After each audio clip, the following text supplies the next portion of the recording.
Sekarang di channel ID Sejarah, pada kesempatan kali ini kita akan membahas mengenai sejarah Republik Batav. Sejarah Republik Batav ini merupakan masa pemerintahan Perancis yang ada di Indonesia. Jadi kalau ada semboyan bahwa Indonesia dijajah selama 350 tahun atau 3,5 abad oleh pihak Belanda, itu tidak sepenuhnya benar, karena pada masa pemerintahan Belanda tersebut terjadi penjajahan Belanda sendiri, kemudian terjadi juga penjajahan Prancis, yaitu melalui wakilnya bernama Republik Batav, kemudian ada penjajahan Inggris, penjajahan Spanyol, dan penjajahan Portugis. Tapi secara umum penjajahan Belanda itu mencapai waktu kurang lebih 3,5 tahun, itu didasarkan pada awal ketika datangnya Belanda sekitar 1600-an kurang lebih sampai 1945. Oke, kita bahas mengenai penjajahan bangsa Perancis di Indonesia atau Republik Batak.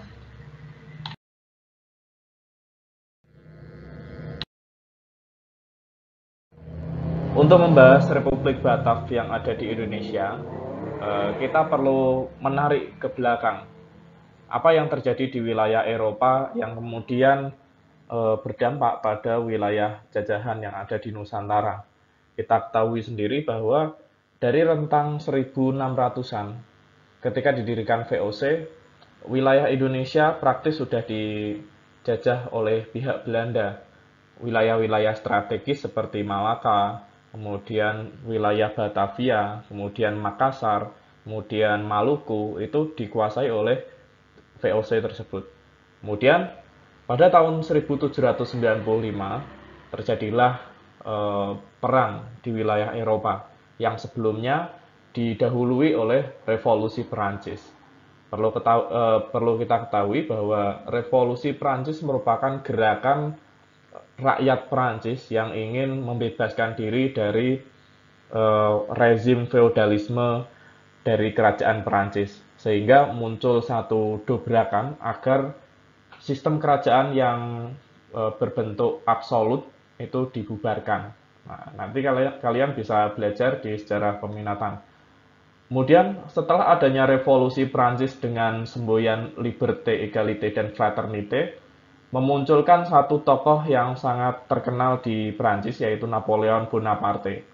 Napoleon Bonaparte ini merupakan tokoh yang mampu mempersatukan wilayah Prancis dan melebarkan wilayah Prancis hingga wilayah Eropa hampir semuanya masuk ke wilayah penjajahan Prancis kecuali Inggris dan wilayah dari Rusia. Nah, selanjutnya pada tahun 1795 wilayah Belanda dikuasai oleh pihak Prancis tersebut. Kemudian raja dari Belanda yang bernama Raja Willem kelima ini melarikan diri ke Inggris.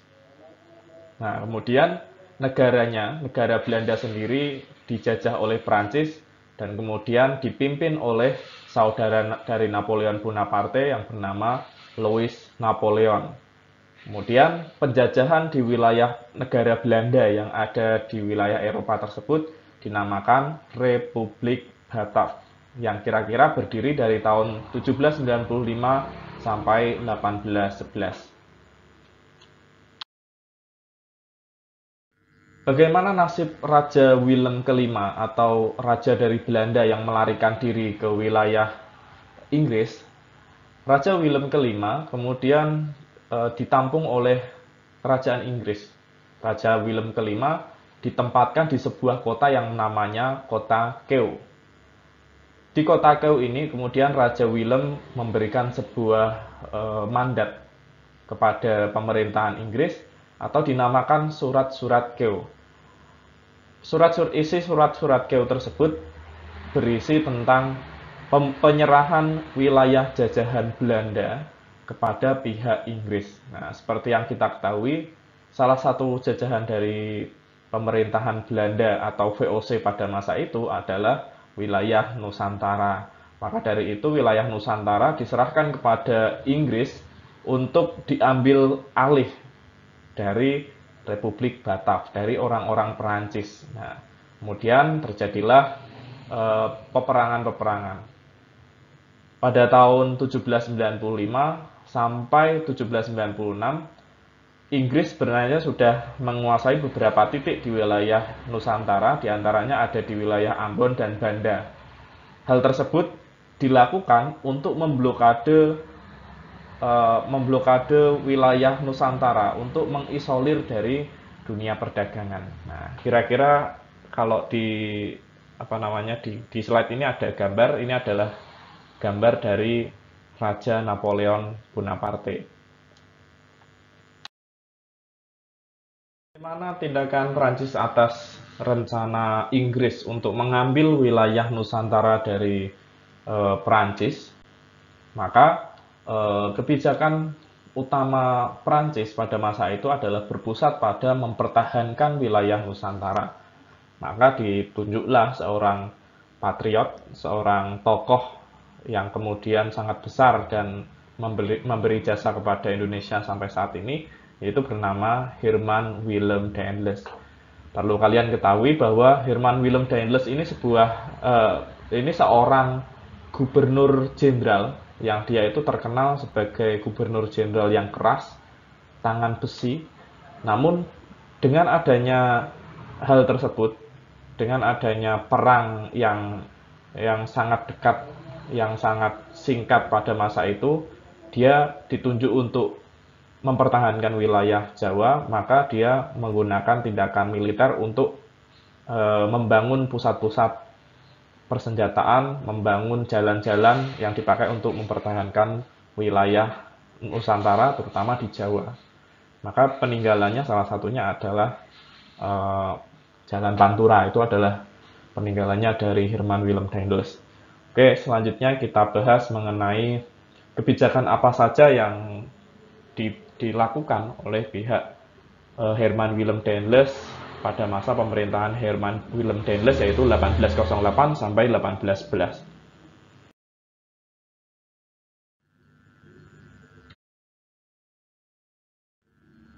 Pemerintahan Herman Willem Daendels. Herman Willem Daendels ini ditunjuk sebagai gubernur jenderal di Indonesia dengan tujuan untuk mempertahankan Pulau Jawa dari serangan Inggris. Nah, maka pada masa pemerintahan Herman Willem Daendels ini terkenal dengan pemerintahan yang tangan besi. Untuk mempertahankan wilayah Jawa, dia harus menggunakan tindakan tertentu agar Jawa ini kuat.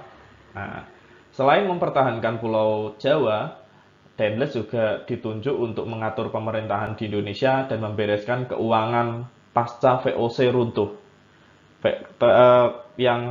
Yang kita ketahui bahwa VOC runtuh karena adanya korupsi. Nah, maka dari itu Daendels kurang lebih dia menertibkan administrasi sehingga tidak terjadi korupsi pada masa pemerintahan Herman Willem Daendels.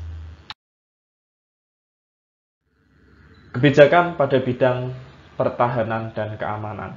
Nah, jadi Daendels itu ditunjuk untuk mempertahankan Pulau Jawa, maka dari itu dia harus menggunakan pertahanan dan keamanan atau militer untuk mempertahankan wilayah Jawa. Dan kemudian tindak lanjut dari hal tersebut diantaranya yaitu yang pertama, membangun jalan raya Anyer sepanjang Anyer sampai Panarukan sepanjang 1100 km yang sekarang kita kenal dengan Jalan Pantura. Nah, itu tinggalan dari pemerintahan Herman Willem Daendels. Jalan tersebut itu dinamakan Groot Postweg atau Jalan Raya Pos karena pada masa dulu Groot Postweg atau Jalan Raya Pos ini digunakan agar persuratan atau surat-surat itu lebih cepat sampai ke berbagai wilayah. Nah, dengan adanya jalan yang bagus, maka komunikasi di antara wilayah-wilayah itu cepat terjadi. Kemudian yang kedua, membangun benteng pertahanan seperti benteng Meester Cornelis. Kemudian yang ketiga ada membangun pangkalan angkatan laut di Anyer dan Ujung Kulon. Kemudian yang terakhir, meningkatkan jumlah tentara dengan mengambil orang-orang pribumi karena pada waktu ke Nusantara, Daendels tidak membawa pasukan. Nah, jadi pasukan-pasukan ini diambil dari orang-orang kita orang-orang Jawa, orang-orang dari pribumi. Kemudian pada bidang politik dan pemerintahan. Bidang politik dan pemerintahan ini lebih dekat kepada tindakan Daendels kepada raja-raja yang ada di Nusantara, kepada sistem pemerintahan yang sudah ada di Nusantara, yaitu sistem pemerintahan kerajaan Islam pada masa, kalau di Jawa kerajaan Islam ya, terutama kerajaan Mataram, kemudian ada Kesultanan Banten, Sultanan Cirebon. Nah, tindakannya diantaranya yang pertama, kekuasaan raja di Nusantara dibatasi secara ketat. Jadi, kalau kita ketahui bahwa raja itu bersifat absolut, absolut artinya dia bisa memerintahkan apa saja kepada rakyat. Nah, namun ketika masa pemerintahan Herman Willem Daendels, pola kekuasaan raja ini dibatasi. Jadi tidak sebebas sebelumnya. Kemudian yang kedua, Daendels memerintah secara sentralistik yang kuat dengan membagi Pulau Jawa menjadi 23 wilayah besar atau Hoofdafdeling yang kemudian dikenal dengan sistem karesidenan. Jadi yang ada di saat ini sistem karesidenan seperti Pak Ardi itu dari Jawa Tengah, itu ada karesidenan Banyumas, karesidenan Pati, kemudian ada karesidenan Semarang dan lain-lain. Nah, hal tersebut itu dirancang atau dibuat itu pada pemerintahan Herman Willem Daendels. Kemudian yang nomor 3, berdasarkan dekret tanggal 18 Agustus 1808, Daendels merombak provinsi Jawa pantai timur laut menjadi 5 prefektur, wilayah yang memiliki otoritas dan 38 kabupaten. Jadi 38 kabupaten yang ada di Jawa pada saat ini itu merupakan bentukan dari Herman Willem Daendels. Kemudian kedudukan bupati sebagai penguasa tradisional diubah menjadi pegawai pemerintah kolonial yang digaji.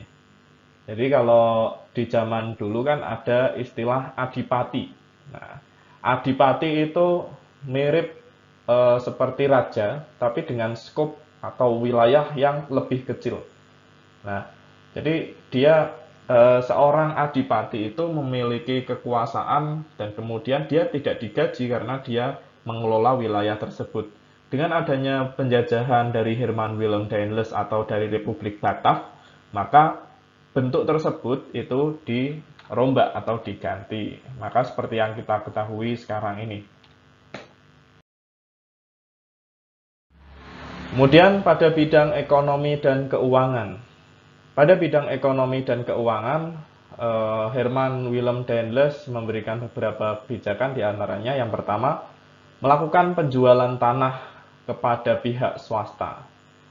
Jadi tanah-tanah yang ada di Jawa itu kan sebagian besar itu dimiliki pertama oleh kerajaan, contohlah kerajaan Mataram, yang kedua adalah wilayah milik bupati yang tadi Pak Ardi jelaskan.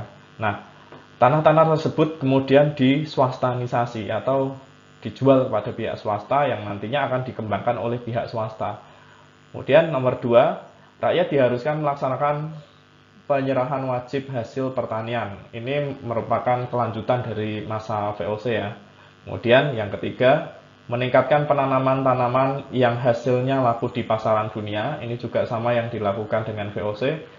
Meningkatkan usaha pemasukan uang dengan cara pemungutan pajak dan penjualan tanah pada swasta, memaksakan berbagai perjanjian dengan penguasa Surakarta dan Yogyakarta, atau melakukan penggabungan banyak daerah ke dalam wilayah pemerintahan kolonial seperti wilayah Cirebon. Jadi ada beberapa kebijakan yang sama dengan pada masa sebelumnya atau pada masa penjajahan dari VOC. Pada bidang hukum dan peradilan. Pada bidang hukum, Daendels membentuk 3 jenis peradilan, yaitu pengadilan untuk orang Eropa, pengadilan orang pribumi, dan orang timur asing. Jadi memiliki perbedaan masing-masing ya, seperti orang Eropa itu diadili di pengadilan Eropa sendiri, pengadilan pribumi sendiri, dan orang timur asing seperti orang Cina, orang India, orang Arab itu memiliki peradilan sendiri. Kemudian yang kedua, melakukan pemberantasan korupsi tanpa pandang bulu terhadap bangsa Eropa. Kan tetapi ternyata Denmark sendiri melakukan korupsi besar-besaran dalam penjualan tanah kepada pihak swasta. Jadi tujuan utama Denles untuk wilayah Indonesia adalah untuk menghentikan korupsi yang sebelumnya dilakukan oleh VOC. Nah, namun hal tersebut itu malah dilakukan sendiri oleh pihak Denles. Makanya di sini kemudian Denles dianggap gagal dalam hal mengelola wilayah Nusantara atau Hindia Belanda pada masa itu.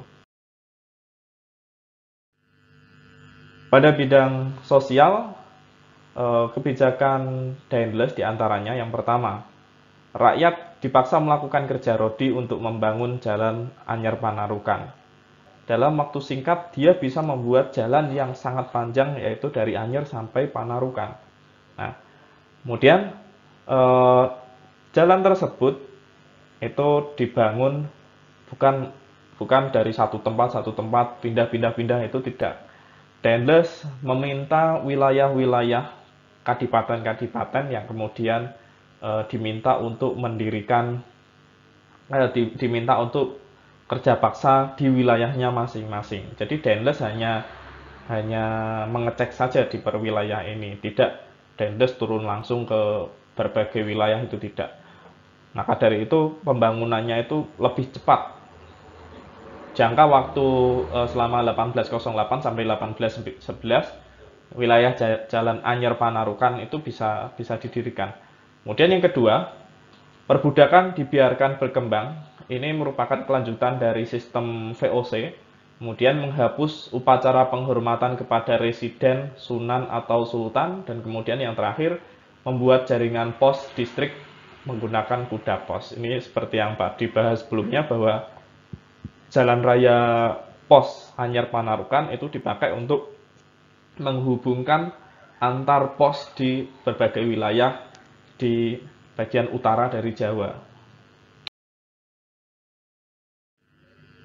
Masa pemerintahan Jan Willem Jansen.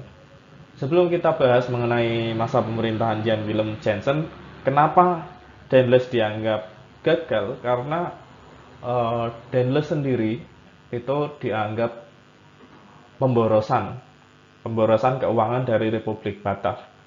Dengan adanya pemborosan tersebut, Daendels kemudian diminta untuk mundur, jadi dipecat dari jabatannya, yaitu Gubernur Jenderal Hindia Belanda.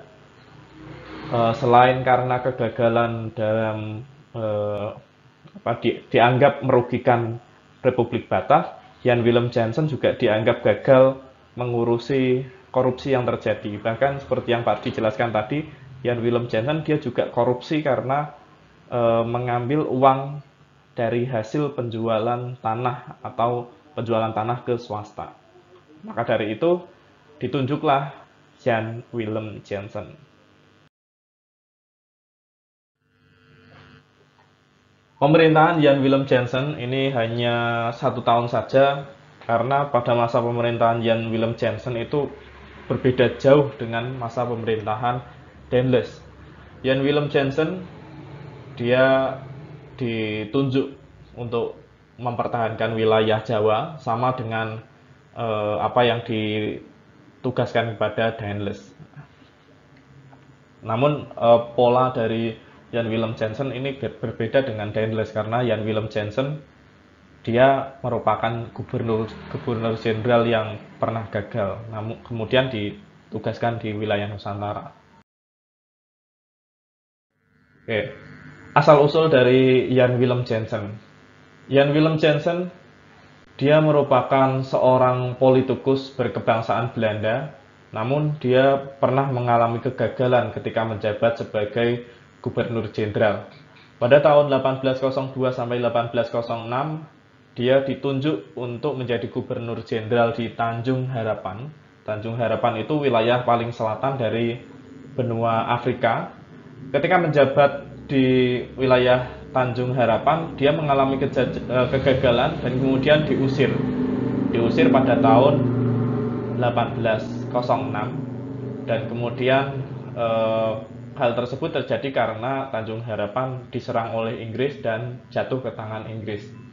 Kemudian pada tahun 1810 Jansen datang ke wilayah Jawa, dan pada tahun 1811 Jansen ditunjuk untuk menggantikan Herman Willem Daendels yang dianggap gagal. Nah, maka kemudian diserahkan jabatan dari Gubernur Jenderal ke Jan Willem Jansen. Pada masa pemerintahan Jan Willem Jansen, dianggap dia apes. Apes karena pada masa pemerintahannya wilayah Jawa sendiri itu sudah terkepung penyerangan dari Inggris. Inggris yang pada masa itu dipimpin oleh Lord Minto, itu dari Gubernur Jenderal yang ditugaskan di wilayah India, kemudian menugaskan kepada Thomas Stamford Raffles yang pada saat itu ditunjuk untuk ditempatkan di wilayah Penang. Kemudian di tahun 1811 pula terjadilah penyerangan dari Stamford Raffles ke Pulau Jawa yang pada saat itu dipegang oleh Jan Willem Jansen. Kemudian terjadilah peperangan, dan seperti yang kita ketahui bahwa Republik Batak kemudian yang mengalami yang sangat lemah ini kemudian mampu dikalahkan oleh pihak Inggris. Pada tanggal 4 Agustus 1811, sebanyak 60 kapal dari Inggris sampai ke wilayah Batavia. Kemudian wilayah Batavia ini kalah atau diambil alih oleh pihak Inggris pada tanggal 26 Agustus 1811. Bagaimana nasib dari Jan Willem Jansen yang pada saat itu menjadi Gubernur Jenderal yang ditempatkan di Batavia? Jan Willem Jansen kemudian melarikan diri sampai ke Semarang. Sampai ke Semarang ternyata dia masih dikejar oleh pihak Inggris. Di wilayah Semarang, Jan Willem Jansen dia bergabung dengan Legiun Mangkunegaran. Mangkunegaran ini adalah prajurit yang ada di wilayah Solo. Kemudian dia bergabung dan terjadilah perang dengan pihak Inggris. Karena legiun dari Mangkunegaran ini kalah, maka Jansen mundur ke wilayah Salatiga, dan akhirnya di wilayah Tuntang Willem Jansen menyerah. Dan kemudian terjadilah salah satu salah satu peristiwa yang menyerahkan wilayah Nusantara atau wilayah Hindia Belanda kepada Inggris. Kejadian tersebut dinamakan kapitulasi Tuntang yang terjadi pada tanggal 18 September 1811. Kapitulasi Tuntang tersebut isinya adalah menyerahkan wilayah Nusantara yang dijajah oleh pihak Republik Batak kepada pihak Inggris. Kapitulasi Tuntang diwakili oleh pihak Inggris yang ditandatangani oleh S. Alfmunti, dan kemudian dari pihak Belanda sendiri ditandatangani oleh Jan Willem Jansen. Apa isi dari kapitulasi Tuntang? Isi kapitulasi Tuntang diantaranya yang pertama, seluruh wilayah Jawa dan sekitarnya diserahkan kepada Inggris. Nah, jadi dengan adanya kapitulasi Tuntang ini, penjajahan berganti dari penjajahan Prancis ke penjajahan Inggris. Kemudian semua tentara Belanda menjadi tawanan Inggris. Semua pegawai Belanda yang mau bekerja sama dengan Inggris dapat memegang jabatan sebelumnya. Nah, kemudian semua utang pemerintahan Belanda yang dahulu bukan menjadi tanggung jawab Inggris, melainkan dikembalikan ke negara Belanda sendiri. Nah, kurang lebih seperti itulah akhir dari penjajahan Prancis. Nah,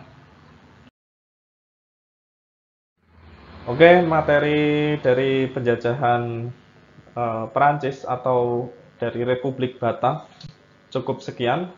Apabila ada yang mau ditanyakan, bisa langsung ke komentar di bawah. Oke, terima kasih.